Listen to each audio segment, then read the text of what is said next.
The imbalance, Michael, is horrifying, and thanks for having me with you.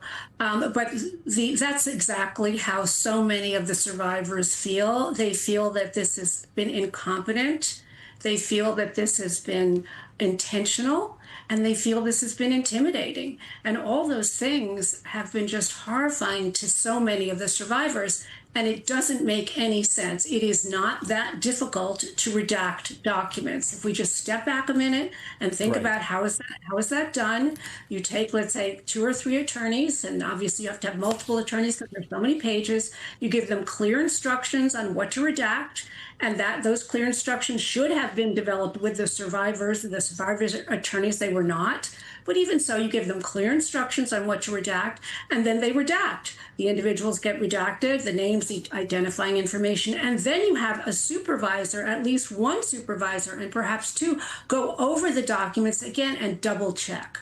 But clearly that was not done, and it's a simple thing to do. Some of the big news this week is the Clintons coming in for depositions. The president of the United States had what I would call an interesting reaction to that news. Take a listen to what he had to say.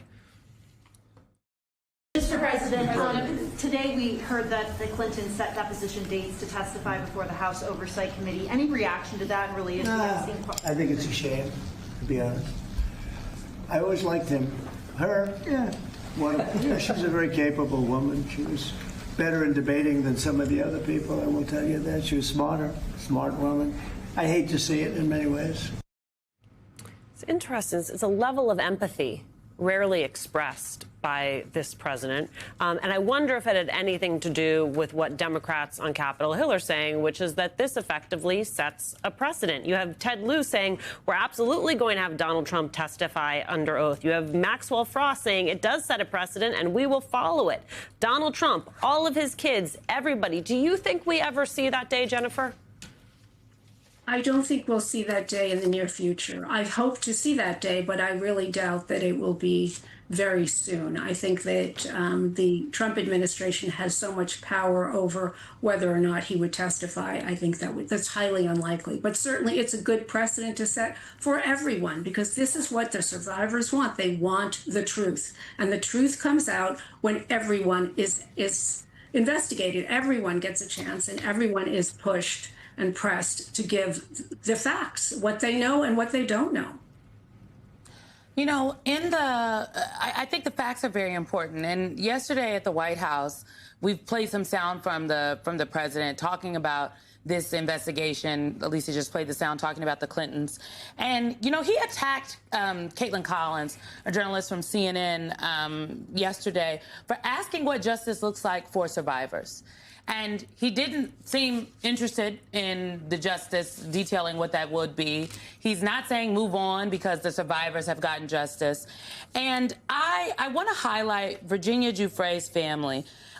This was today about the release of some documents from the Epstein files.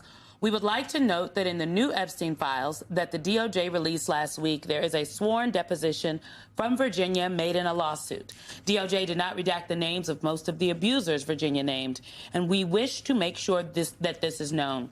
We are hopeful that more of her abusers' names will be released in future Epstein files from the DOJ and or Epstein's estate. It's from the family of Virginia Roberts Giuffre.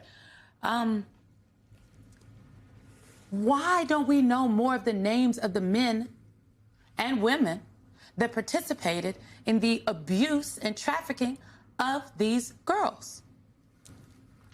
What I've seen so far in the documents are the FD 302s, and those are the interview notes between the FBI interviewing, let's say, a survivor or a witness. And those FD 302s that I've seen are completely blocked out. So the information would be in there. That's where it likely would be. They would talk about who they met with, who they had some kind of interactions with, but those, it's blank. There's page after page of blank. But certainly in the news, there's been enough information about specific names. So I guess I really don't get it. That how can you say that there's no one to look at here when also what's missing, it seems to be missing in the files, are any effort to follow up Okay, you have Virginia Giuffre's clip and a portion of her testimony, which I'm really glad you showed. Those are names. What did they do with those names? Did they meet with them? Did they get a deposition from them? Did they get documents from them? What did they do? It doesn't look like they did anything, which just seems like what they did with Maria Farmer in 1996 when she reported Jeffrey Epstein and Ghislaine Maxwell to the FBI in 1996. And it looks like nothing was done there either.